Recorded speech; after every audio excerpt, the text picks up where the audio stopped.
محترم بزرگ اور دوستو عزیز بھائیو، انشاءاللہ آج کی مجلس میں آپ حضرات کے سامنے حالت احرام کے احکام اور مسائل اور پابندیاں بیان کی جائیں گی۔ محرم کسے کہتے ہیں؟ جو آدمی حج یا عمرہ کی نیت سے احرام باندھتا ہے اور تلبیہ پڑھ لیتا ہے تو اس کو محرم کہتے ہیں۔ اس پر احرام کی پابندیاں شروع ہو جاتی ہیں، وہ حالت احرام میں داخل ہو جاتا ہے۔ تو حج اور عمرہ کا احرام ایک ہے مردوں کے لیے اور ایک ہے عورتوں کے لیے۔ تو پہلے بیان کرتے ہیں مردوں کے لیے احرام کی کیا صورت ہے۔ مرد حضرات جب احرام شروع کریں گے اس کا طریقہ یہ ہے کہ مکہ معظمہ سے پہلے میقات مقرر ہیں، میقات کے گزرنے سے پہلے احرام باندھنا لازمی ہے۔ حج یا عمرہ کا احرام باندھ کر میقات سے گزرنا ہے۔ حج یا عمرہ کا احرام باندھے بغیر کوئی گزرے گا تو گناہ گار ہوگا۔ لیکن یہ جو پاکستانی ہیں، ہندوستانی ہیں، بنگلہ دیشی ہیں، ان کے لیے جو میقات ہے اس کی محاذات آتی ہیں سمندر میں، وہ ہے یلملم۔ تو اس لیے مفتیان کرام فرماتے ہیں بہتر ہے کہ ایئرپورٹ سے بھی اگر احرام باندھ لیں تو یہ جائز ہے اور آسان ہے۔ بہرحال احرام کا طریقہ یہ ہے کہ چاہے حج کرنے والا ہے یا عمرہ کرنے والا ہے، اس کے لیے طریقہ یہ ہے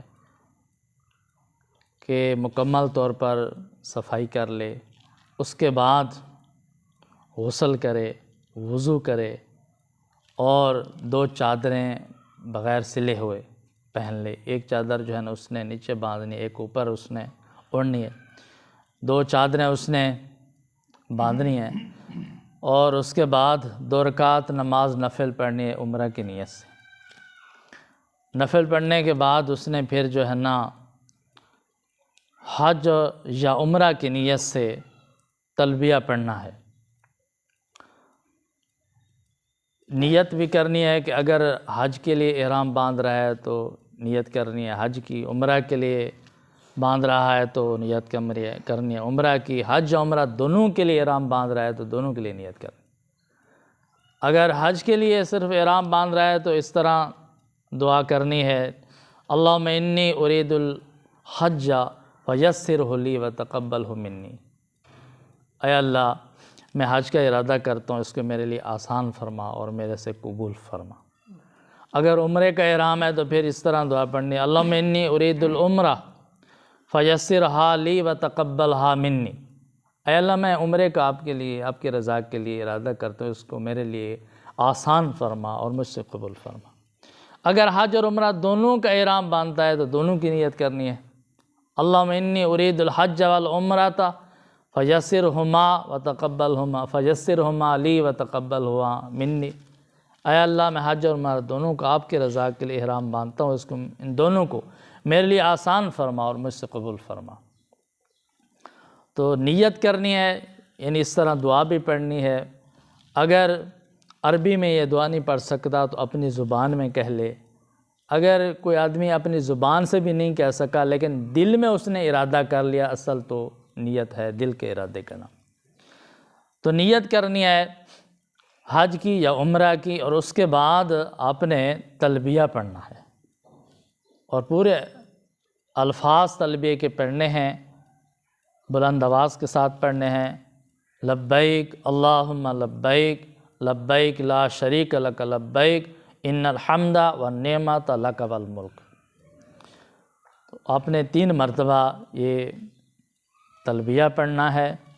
تو جب آپ نے حج یا عمرہ کی نیت سے چادریں باندھ لیں اور نیت بھی کر لی اور اس کے بعد تلبیہ بھی پڑھ لیا تو آپ محرم بن چکے ہیں، احرام میں داخل ہو چکے ہیں۔ اب آپ پر احرام کی پابندیاں شروع ہو چکی ہیں۔ حالت احرام میں کچھ پابندیاں ہیں جن کا لحاظ کرنا بہت ضروری ہے۔ کچھ ممنوعات ہیں، کچھ چیزیں وہ ہیں جن سے منع کیا گیا ہے، وہ کچھ کام وہ ہیں جن سے منع کیا گیا، اگر وہ حالت احرام میں وہ کام کیا تو پھر انسان گناہ گار ہوتا ہے۔ بعض صورتیں وہ ہیں کہ بعض ممنوعات وہ ہیں کہ وہ حالت احرام میں کرنے سے انسان گناہ گار بھی ہوتا ہے اور اس پر دم بھی واجب ہو جاتا ہے، یعنی قربانی، اور اسی طرح بعض صورتیں وہ ہیں کہ گناہ گار ہوتا ہے، دم تو واجب نہیں ہوتا لیکن صدقہ واجب ہو جاتا ہے۔ بعض صورتیں وہ ہیں کہ دم واجب نہیں ہوتا، صدقہ واجب نہیں ہوتا، لیکن اس کے لیے جو ہے نا گناہ گار ہوتا ہے تو توبہ استغفار کرنا لازم ہے۔ لیکن حالت احرام میں اگر اس نے ممنوعات کا ارتکاب کیا تو یہ بہت بڑا نقصان ہے کہ اس سے جو ہے نا حج یا عمرے میں نقص آ جائے گا، بہت بڑا گناہ بھی ہے، اس پر جرمانہ بھی ہے۔ تو اس لیے یہ بات بہت اہم ہے، یہ سمجھنے کی بات ہے، سیکھنے کی بات ہے کہ حالت احرام میں کون کون سی چیزیں ممنوعات میں داخل ہیں، کون سی چیزوں سے، کون سے کاموں سے منع کیا گیا ہے تاکہ ہم ان کاموں کو چھوڑ دیں، ان سے بچنے کی کوشش کریں۔ حالت احرام میں ایک بات تو یہ ہے کہ جو مرد حضرات ہیں ان کے لیے یہ ہے کہ یہ صرف 2 چادریں باندھ سکتے ہیں، سلا ہوا کپڑا نہیں پہن سکتے، چاہے وہ سلا ہوا لباس قمیص کی شکل میں ہو، شلوار کی شکل میں ہو، واسکٹ کی شکل میں ہو، جیکٹ کی شکل میں ہو، کوئی بھی سلا ہوا کپڑا استعمال نہیں کر سکتے۔ اسی طرح مرد حضرات جو ہیں یہ بند جوتا بھی استعمال نہیں کر سکتے، بوٹ استعمال نہیں کر سکتے، بوٹ نہیں پہن سکتے، جوتا نہیں پہن سکتے، جس سے پاؤں کے اوپر والا جو حصہ ہے، جو ہڈی ہے، یہ چھپ جائے، ایسا جوتا نہیں پہن سکتے۔ ہوائی چپل پہن سکتے ہیں کہ وہ بھی اس طرح ہوں کہ انسان کے پاؤں کا جو اوپر والا حصہ ہے، جو اوپر والی ابری ہوئی ہڈی ہے، یہ نظر آئے، یہ چھپے نہیں، وہ چپل آپ مرد حضرات پہن سکتے ہیں۔ تو بہرحال سلے ہوئے کپڑے بھی نہیں پہن سکتے، اور اسی طرح بند جوتا یا بوٹ وہ بھی استعمال نہیں کر سکتے۔ حالت احرام میں خوشبو بھی استعمال نہیں کرتے، خوشبو استعمال کرنا بھی منع ہے، حتیٰ کہ خوشبو والا صابن استعمال کرنا بھی منع ہے، خوشبو والا پان کھانا بھی منع ہے۔ اسی طرح حالت احرام میں آپ اپنے جسم کے کوئی بال نہ کاٹ سکتے ہیں نہ اکھاڑ سکتے ہیں، کسی طریقے سے بھی جسم کا بال نہیں کاٹ سکتے، نہ اس کو آپ جو ہے نہ اکھاڑ سکتے ہیں۔ جسم کے سر کے بال ہیں، داڑھی کے بال ہیں، مونچھوں کے بال ہیں، ان کو کاٹنا بھی منع ہے، ان کو اکھاڑنا بھی منع ہے، نہیں کاٹ سکتے۔ اسی طرح حالت احرام میں ناخن بھی نہیں تراش سکتے، ناخن تراشنا یہ بھی منع ہے، حالت احرام میں نہیں تراشنا۔ تو حالت احرام میں خشکی کے جو جانور ہیں ان کا آپ شکار نہیں کر سکتے۔ پہلے زمانے میں لوگ لمبے لمبے سفر کرتے تھے حالت احرام میں، تو وہاں پر شکار کرنے لگ جاتے تھے، تو حالت احرام میں جو شکار نہیں کر سکتے آپ لوگ۔ حتیٰ کہ جو محرم ہے، جس نے احرام باندھا ہوا ہے حالت احرام میں، وہ تو اس کے جسم پر اس کی جو اگر جوئیں ظاہر ہو گئی ہیں تو ان کو بھی نہیں مار سکتا، جوؤں کو مارنے کی اجازت بھی نہیں۔ تو بہرحال اسی طرح احرام والے جو حضرات ہیں اگر میاں بیوی ہیں تو آپس میں مخصوص تعلقات بھی قائم نہیں کر سکتے، حالت احرام میں، احرام کی حالت میں منع ہے۔ تو یہ ممنوعات ہیں، ان سے آپ نے بچنے کی کوشش کرنی ہے، اگر ان کا ارتکاب کیا تو پھر گناہ گار بھی ہوں گے اور دم بھی واجب ہوگا۔ اس کے علاوہ دوسری صورت ہے عورت کے احرام کی، خواتین کے احرام کی، اس کو بھی یاد رکھیں۔ خواتین کا احرام یہ ہے کہ انہوں نے بھی غسل کرنے کا موقع ہے تو غسل کر لیں، وضو کر لیں، اور اس کے بعد جو ہے نا انہوں نے یہ چادریں نہیں پہننی، ان کا جو اپنا لباس ہے وہی لباس پہننا ہے۔ پھر 2 رکعت نماز نفل پڑھنی ہے حج یا عمرہ کی نیت سے، احرام کی نیت سے نفل پڑھنی ہے۔ اس کے بعد انہوں نے بھی حج یا عمرہ کا ارادہ کرنا ہے، نیت کرنی ہے، دعا پڑھنی ہے، اور اس کے بعد انہوں نے بھی تلبیہ پڑھنا ہے، لبیک اللہم لبیک لبیک لا شریک لک لبیک ان الحمد والنعمت لک والملک لا شریک لک۔ یہ تلبیہ عورتوں نے خواتین نے بھی پڑھنا ہے، لیکن بہت بلند آواز سے نہیں پڑھنا، اتنی آواز سے پڑھیں کہ خود سن لیں۔ جب خواتین نے بھی اس طرح نفل پڑھ کر انہوں نے حج عمرے کی نیت کر لی اور تلبیہ پڑھ لیا تو وہ بھی حالت احرام میں داخل ہو گئی ہیں، ان میں بھی اب احرام کی پابندیاں لازم ہو چکی ہیں۔ لیکن مرد حضرات کے لیے لازم تھا کہ وہ حالت احرام میں سر کو بھی نہیں ڈھانک سکتے، چہرے کو بھی نہیں ڈھانک سکتے، لیکن یہ جو خواتین ہیں یہ سر کو ڈھانک سکتی ہیں، چہرے پر کپڑا نہیں ڈال سکتی۔ یہ مطلب نہیں ہے کہ وہ پردہ نہ کریں، چہرے کے اوپر کپڑا نہ لگے یہ منع ہے، چہرے کے اوپر کپڑا ڈالنا یہ منع ہے۔ اگر اس طرح وہ اہتمام کر سکتی ہیں کہ مخصوص قسم کی آج کل ٹوپیاں ہیں جن کے آگے چھجا لگا ہوا ہوتا ہے، یا اور کوئی ایسی صورت بن سکتی ہے کہ وہ نقاب ڈالیں لیکن ان کے چہرے کے اوپر نہ لگے، تھوڑا فاصلے پر ہو، تو اس طرح اگر وہ پردے کے اہتمام بھی کر سکتی ہیں تو اہتمام کریں، اور وہ جو ان کا نقاب ہے وہ ان کے چہرے پر نہ لگے۔ تو چہرے کو ڈھکنا جو ہے نا، سر کو ڈھکنا، یہ تو مردوں کے لیے لازم ہے، لیکن عورتوں کے لیے ہے کہ وہ چہرے پر کپڑا نہ لگنے دیں اور اپنے سر کو جو ہے نا وہ ڈھانک سکتی ہیں۔ تو بعض اوقات لوگ سمجھتے ہیں کہ چونکہ خواتین حج اور عمرہ کے لیے جا رہی ہیں تو تھوڑی مشکلات ہوتی ہیں، تو لہٰذا ان کے لیے پردہ کرنا کوئی ضروری نہیں ہے۔ تو یاد رکھیں خواتین کے لیے حالت احرام میں بھی پردہ کرنا لازمی ہے، پردہ تو حکم ہے اللہ تعالیٰ کا۔ وہاں جو حاجی حضرات ساتھ ہوتے ہیں سارے محرم تھوڑے ہوتے ہیں، غیر محرم بھی ہوتے ہیں، تو ان سے حتی الامکان جتنی ہو سکے کوشش کریں، پردے کریں ان سے، اور جتنا ہو سکے، مشکلات واقعی ہیں لیکن جتنا ہو سکے تو پردہ کرنے کی کوشش کریں۔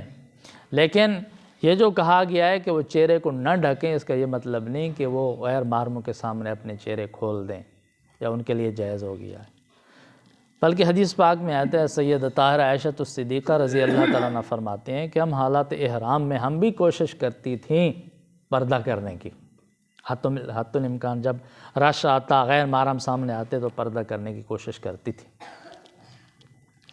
ایک دوسرا بہت اہم مسئلہ ہے وہ خواتین کے لیے ہے کہ اگر خواتین میں سے کسی نے یہ کام کیا تو اس کا حج بھی نہیں ہوگا، عمرہ بھی نہیں ہوگا، نماز بھی نہیں ہوگی، طواف بھی نہیں ہوگا۔ وہ مسئلہ یہ ہے کہ عام طور پر کچھ لوگوں نے مشہور کر دیا ہے کہ یہ جو خواتین ہیں یہ خاص قسم کی سر پر رومالی باندھتی ہیں اور پھر سمجھتے ہیں کہ یہ احرام کا حصہ ہے، اس کو پھر کھولتی نہیں ہیں، وہ اس کو اپنا احرام سمجھ رہی ہوتی ہیں۔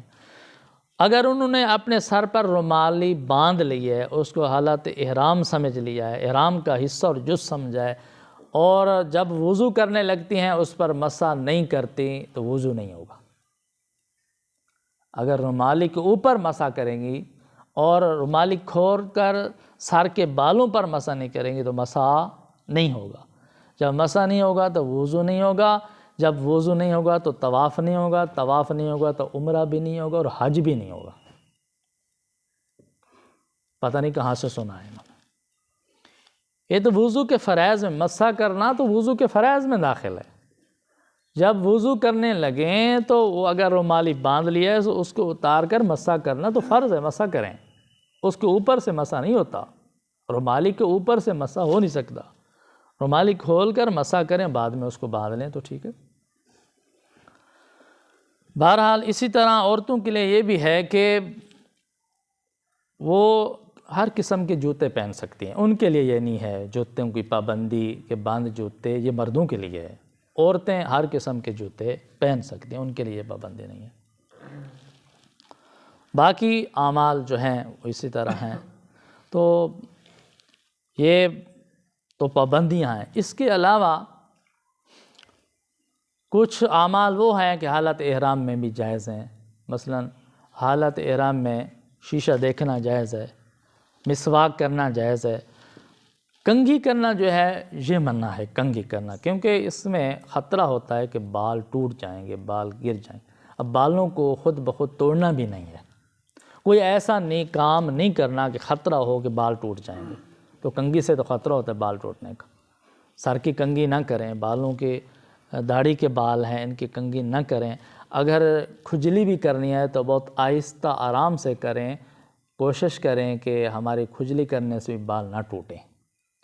خود بخود بال گر گئے ہیں تو وہ تو الگ بات ہے، تو تم نے کنگھی کر کے بالوں کو توڑنا نہیں ہے، اس لیے یہ منع کیا گیا ہے۔ تو بہرحال شیشہ دیکھ سکتے ہیں اور مسواک وغیرہ یہ آپ کر سکتے ہیں۔ تو بہت سارے احکام ہیں احرام کے، حالت احرام میں جو ہے نا کچھ پابندیاں بھی ہیں، کچھ اعمال وہ ہیں جو جائز میں۔ ہاں، حالت احرام میں ایک ہے غسل۔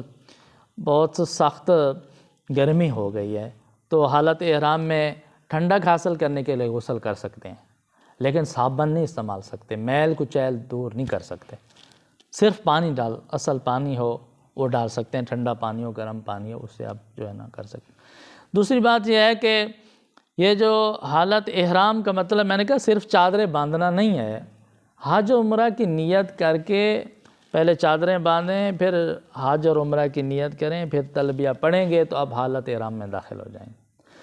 اس کے بعد احرام اگر خدا نخواستہ کسی وجہ سے ناپاک ہو گیا، کوئی آدمی زخمی ہو گیا، اس کو خون لگ گیا یا اسی طرح کسی نجاست سے ناپاک ہو گیا، تو آپ اس احرام جو جگہ ناپاک ہوئی اس کو دھو کر پاک کر سکتے ہیں۔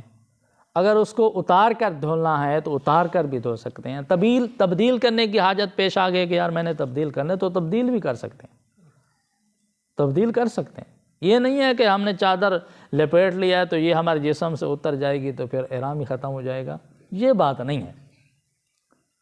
اصل مسئلہ لوگ سمجھتے ہیں کہ بس وہ احرام چادروں میں ہے، صرف چادروں میں نہیں ہے، اس کو آپ دھونے کی ضرورت ہے تو دھو بھی سکتے ہیں، تبدیل کرنے کی ضرورت ہے تو تبدیل بھی کر سکتے ہیں۔ ہاں یہ ہے کہ آپ جو ہے نا اگر ایک دفعہ ایک چادروں سے آپ نے باندھ کر عمرہ کیا ہے، دوسری دفعہ عمرہ کرنا چاہتے ہیں، اس کو دھونا چاہتے ہیں تو دھو سکتے ہیں، تبدیل کرنا چاہیں، نئی چادریں استعمال کرنا چاہیں تو کر سکتے ہیں۔